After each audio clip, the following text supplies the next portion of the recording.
Hello and welcome to this very important look ahead at a crucial budget that's coming up very, very soon, right on our heads. Why do I say this is an important budget? It comes after two pandemics and in the midst of a third pandemic. Maybe this third wave will not be as serious as the first two. We hope not, but you never know. But what has happened is that the economy has suffered in these first two waves and is suffering even now. And perhaps the poorest have suffered the most. So this budget needs to boost the economy and think about the welfare of the poorest who really had a very difficult time during this partial lockdown, full lockdown, and really business and the economy is slowing down. So I've got four great industrialists, people who are practical, and I really hope the finance minister listens to them and what they have to say. I'm going to ask each of them to give us 2 points they'd like to see in the budget and 2 points they don't want to see in the budget. Let's start with you, sir, Narendran. If you can give us 2 points that you really like to see in the budget and 2 points that you're hoping will not be in this budget. Thanks, Prannoy. I think from our side as CII, the points we've been making, one is, of course, the government needs to continue to invest on infrastructure. I think that's a great driver of demand. So that's one. Right. And secondly, given what has happened in the last couple of years, something to help on the consumption side, particularly the lower socioeconomic strata, people who've been impacted by jobs and people who had to spend more on health expenditure than they planned to over the last couple of years. So those 2 points, one is infrastructure, which means more government spending to boost the economy. And the second is on the consumption side, boost the consumption of the lowest strata of the lowest income strata. That's what you're saying, to try and get consumption demand up from them. Is that right? Yeah, that's right. That's right. Because they've suffered the most. They need more security on jobs. The high contact sectors need some support. And of course, household balance sheets have been impacted by greater expenditure than planned on health. So a focus on health infrastructure. Right. And what do you hope you will not see in this budget? Well, I think no unnecessary taxes. I think it's better to simplify the tax structures, focus on compliance rather than add more layers of taxes. That is one. And secondly, aren't all taxes unnecessary? According to the business community, aren't all taxes unnecessary? No, I think CI has been clear on that. A lot of our requests on corporate taxes have been met with. So we are not having any additional requests. I think we'll stick with what we have. I think the point was more on, other taxes, on wealth taxes, inheritance taxes, etc. Because the last thing we want is to, again, impact consumption or sentiment in any way as we are going through the recovery. And your second point you don't want to see in this budget? Yeah, we don't want to see any policy flip-flops. I think we've seen what happens when we have retrospective taxes or when we go back on policy. That certainly hurts the investment sentiment from overseas. So we want to see policy stability. I think that's the best thing that can happen for investment, particularly foreign investors. Very important. For foreign investors, in particular, you say flip-flop, and they don't mind high costs, but they don't want flip-flop in policy. They don't want uncertainty and volatility. Is that right? They want predictable costs rather than unpredictable costs. Right. Whether high or low doesn't matter. Vikram Kirloskar, thanks very much. We'll come back to you, Naren, after we've just been through everybody's 2 points for and against. Vikram, what is your 2 points that you really would like to see in the budget? Well, the first point, I'll put on my auto industry hat.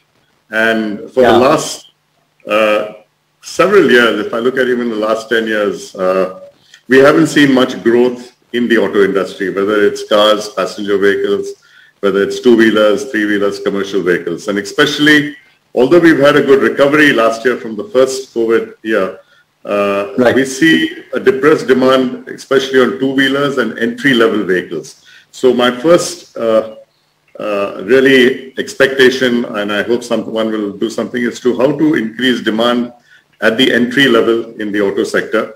I think something similar to what Naren was talking about. how to find the What exactly do you mean by that? Demand at the entry level?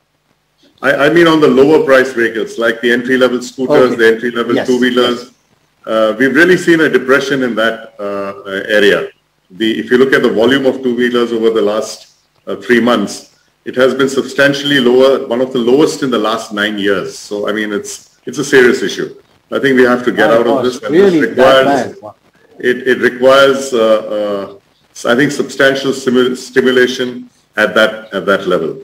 That's the first ask. I think very similar in line to what Naren is saying. And the second one is more a long-term expectation.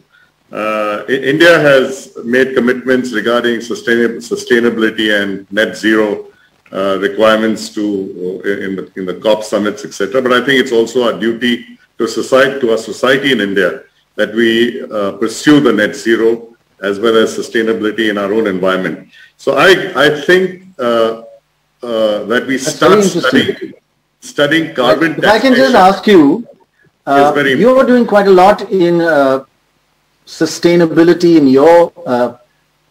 your industry, in your particular area actually, but managing to maintain costs at a low level and maintain profits. How do you have eco-friendly and environmentally friendly industrial processes that don't make your costs go through the roof?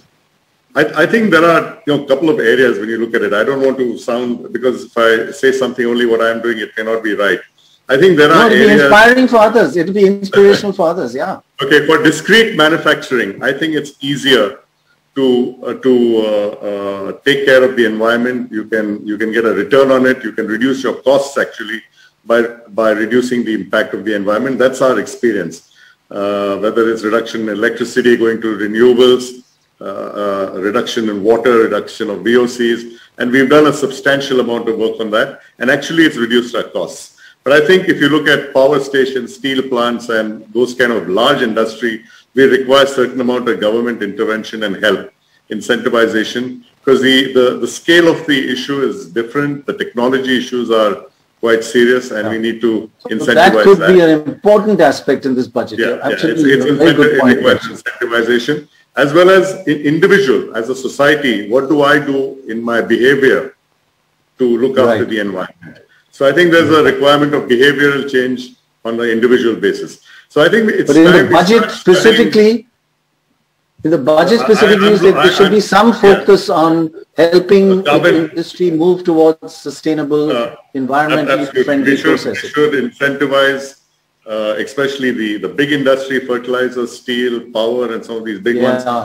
And they should be incentivized to go towards zero. They require the incentivization. Very interesting. Very interesting. Sure. And what are the two things you would hate to see in this budget? Two things you'd hate to see.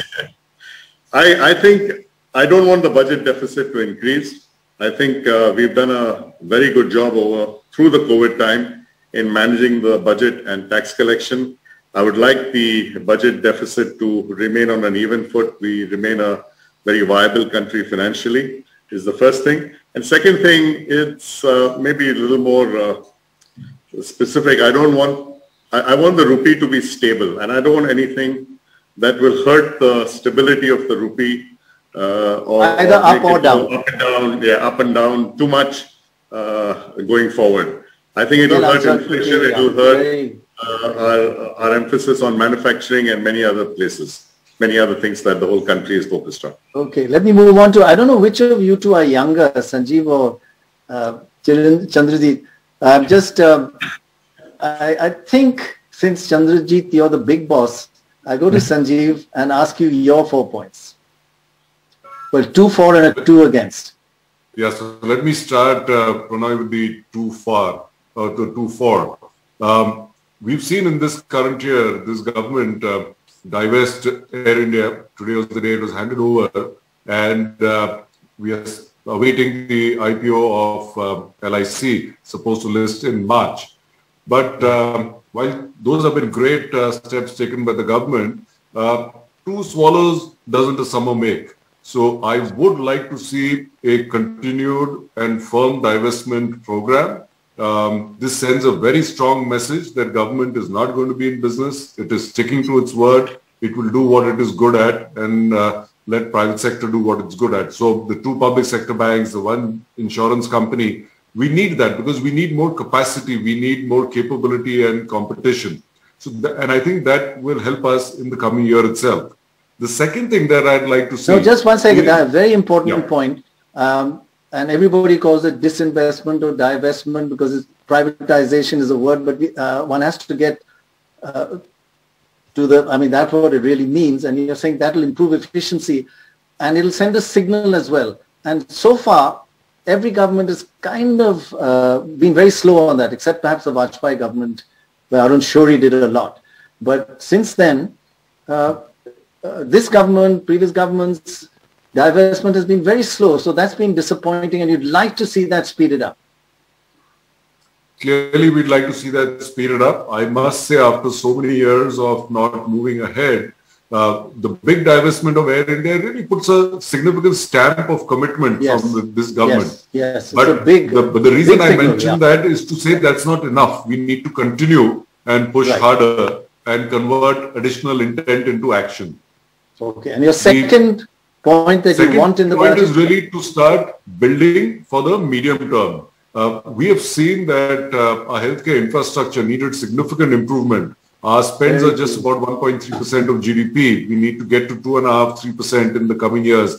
Prepare ourselves for a next possible wave. We've done reasonably well in preparing ourselves for this third wave. But we can't just sit on our laurels so far. We need to anticipate what can go wrong ahead. So build healthcare.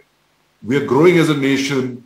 We need to invest further. That's a very important point because even if there's no other way, just improving healthcare. One thing is to prepare for a wave, but it's not going to go to waste. The people of this country need good health services in any case. So spending money on that, I think you've hit a nail on the head, actually. Very important point. And the 2 points that you do not want in the budget, you're hoping against hope? One, like what Naren said, but let me be very specific. No new undesirable taxes. No wealth tax, please. No inheritance tax. We are not the West. We are not a nuclear society. We are not a society where capital investment has already happened to build capacities. We are still using the money that our businesses are generating to reinvest. We need that, and we are a joint family system. We are not a nuclear family system where in the West, when the kids leave home, they don't look back, and hence those parents pay inheritance tax. Our situation is different. We must be proud about that, and hence no such taxes. That's one thing. The second is the world is now starting to normalize on monetary policy. Right, so you're going to start seeing interest rates go up in a measurable manner. That must happen. But no knee-jerk changes in interest rates. Provide enough visibility to everyone on what the interest rate cycle is likely to be. You, of course, cannot get into detail of what number and when, but provide that, like what we see happens in the US, and a guide path for that. So that as we have a bit in agreement with Naren on saying no flip-flop, no uncertainty, no flip-flop. I think both Vikram Kirloskar and Naren said that. Finally, let's get to the big boss, Mr. Banerjee. Your 2 points that you like to see in the budget. You have put me in a spot because all my points have been well used up by all the three who spoke before me. No, we're going to have a discussion on all the points again. But yes, I endorse all the points which have been talked about, like public investment in infrastructure, etc. But let me try and put some new thought, which I am trying to be different from what the others said. One, of course, we should see the budget aiming to rejuvenate the rural demand. That's very demand. Rural demand. And I mean, a holistic focus on rural economy, encompassing both farm as well as the non-farm sectors. Very, very important to enhance competitiveness. So rural demand has gone down quite a lot, has it? Yeah, so we need to see that we are, and as Naren mentioned, also that we need to put more money in the hands of that particular sector. Both and even Vikram Kirloskar mentioned, if you get that demand, you will get first level entry demand for, vehicles. Yeah.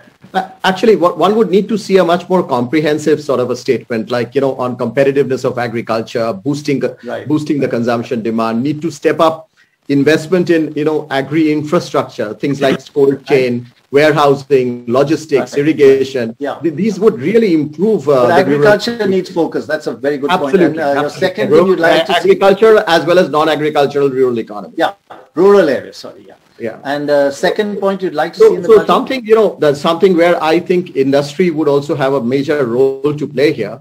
Of course, the government can make many important announcements in the budget.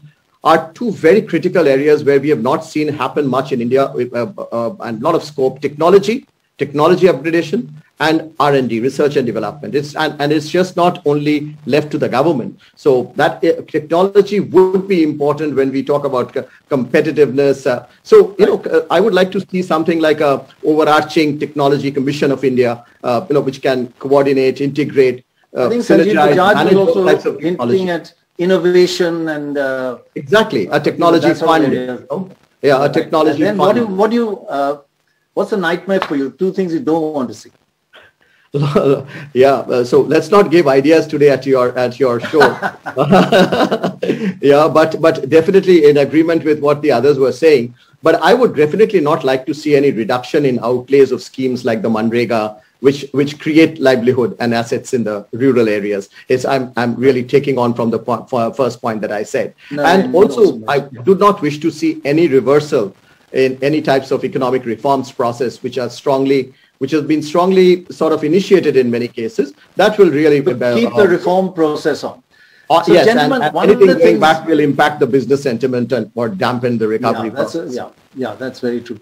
Gentlemen, if I go back to any one of you to ask you that everybody seems to want to spend on Narega, spend on the poorest segment, improve demand in the rural areas. What about the budget deficit? Will that go through, explode? Should we, at a time like this, when we want to boost the economy, not think too much about the budget deficit, or should we be prudent and careful about the budget deficit? Naren.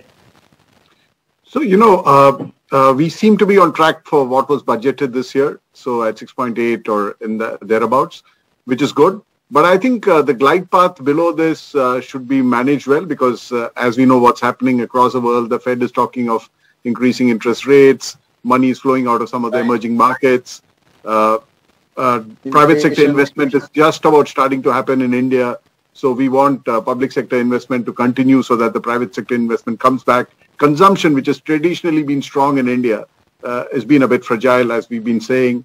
So I think we need another year of ensuring that the recovery is totally on track, because, one thing we should also remember is, while we've had 9.5% growth, the first half of the year was more than 9%. So the second half of the year, in some sense, has been less than 9%. So when you look at next year's growth, unless you do something, unless you keep your hand on the wheel and make sure that the investments flow, the recovery may not happen as we would want it to happen, and that will certainly impact jobs. So we're really looking for the recovery. And Vikram Kirloskar, at a time like this, should we just say one more year, don't look too much at the budget deficit, boost infrastructure, help consumption of the poorest sector, give them higher incomes, and don't worry too much about your balance sheet of the finance ministry, the budget deficit? We have to push the recovery. And yes, we don't have to look at the budget deficit so strictly, but we should certainly prioritize the spending, which will give the maximum bang for the buck as we go along. That's what will give us the maximum recovery in the economy. I think that's most important. Just spend prudently. That's about it. Sanjeev Bajaj, your view on this trade-off between spending a lot and helping the poorest sectors and boosting infrastructure because private investment may not come back fast enough, and the worry about inflation as a result of the budget deficit going up, money supply going up. That's a trade-off, and inflation is a threat these days, especially consumer price inflation in India and around the world actually. Yeah, so that's many questions in one. I agree with the direction that both Vikram and Naren are talking about. So the good thing is, if you've seen the last 6 months, we have many months where we are seeing great indirect tax collection, GST. Growth has been good, which means that as long as we can keep this pandemic waves in check, the economy is growing. And that's why I believe that we should be able to keep the fiscal deficit in check this year, as has already been said by others as well. And we have to start moderating it, but in a gradual way. Have to be ready. If there is another bad way, we will have to put money this into year. the You're saying don't poor. spend. You're saying don't spend too much this year and let the budget deficit go out of hand. Like it's what it could be 6.8. Do you mind if it goes to 8%? That's a lot. No, it should not. We don't need to. Unless there's a crisis on hand, I don't see the need for that. But clearly prioritizing investment, as Vikram just said, put it into infrastructure because that has a multiplier effect. And I think that's a wonderful... keep something in your pocket for another possible bad wave. Keep that in mind as well. You can't spend everything. Chandrajit, just listening to everybody, what is your summary reaction? I'll ask everybody for a 30-second summary now, because on the fiscal side, I think that given that both the direct and the indirect tax collections have been pretty strong, government is pretty much likely to meet the fiscal deficit target for this year. And the strong revenue collection really would offset any shortfall in the receipts from the disinvestment. So for FY23, it would really be, it would be very, very important for the government to finally balance growth and fiscal prudence like what everybody talked about. But as a sharp fiscal consolidation would really destroy this recovery process that we are seeing. So what I would expect the government to maintain is its focus on infrastructure investment and allocate more resources towards the national infrastructure pipeline. And therefore, I would say the reduction in fiscal deficit target for FY23 is set to be modest, and the target could be somewhere between 6.3 to 6.4% of the GDP. But don't come down to 5 or something. Yeah, okay. I don't think so. No, not at all. Yeah. That's a very good point, because we haven't quite got out of the crisis yet, and we need to boost the economy still. That's what it's a common thread running through. Finally, 30 seconds, Vikram Kirloskar, from what you've heard. I've heard a lot of criticism in the last 2 years on India handling COVID. And I keep asking, which country has done better? And no one is able to answer me that very clearly. I'm saying stick to the budget. Yeah. And why I said COVID is we are going to, we managed the money through the budget, through the COVID. We've managed to get the economy back on a growth track through the COVID. I think it's with that optimism and that confidence we should go ahead on the budget, on the spending, on the infrastructure spending. Sanjeev Bajaj, your final comments? Yeah. Got it. Yeah. Let's look through a new lens for lives and livelihood. On lives, let's continue to build new capacity on healthcare, get the boosters in, do the trials for mix and match, get the therapeutics in. Because if we disrupt life less, then we can look at livelihood and focus on growth as well. So new lens for life and livelihood. Very well put. Yeah. Look ahead and plan, especially in the healthcare sector. The big boss, Mr. Banerjee. 30 seconds and I'll end with Naren. Yeah, so I think what I would like to also see in this budget, given whatever we discussed, is how we become as a country more competitive, a competitive country in terms of, say, manufacturing, say, for instance. That's something that we would like to see. So enablers from the government to see that growth, of course, but then we become competitive so that we can sustain that growth and we are able to see, have certain visionary targets. We really need to look at 5 years hence. We need to look at 10 years hence, and therefore a budget which will lead us to a growth path where India can be a very competitive country. Yeah, as you said, don't slow down reforms, don't have flip-flop, don't have uncertainty, don't have volatility, and focus on recovery. Final words with you, Naren. So, Prannoy, CII's theme for this year is competitiveness, growth, sustainability, and technology. So I think if the finance minister addresses all 4 of them, we are happy. If any finance minister can do that, be a total genius.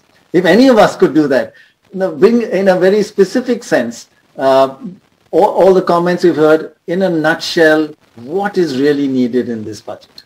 The single focus. I think sustaining the recovery is the most important thing. I don't think we should assume we are back on track. We should give it another year, ensure that we are back on track, and then we can experiment further. Absolutely excellent. And, you know, I've heard from the inner circle that the finance minister has said whatever you guys have said, she's going to do this time. So I'm so glad you made very sensible suggestions, and I hope all of them, and I feel confident that they will happen. Thank you very much for sparing the time, and I look forward to seeing you on Budget Day. Thank you very much. Thank you, CII, and thanks all of you.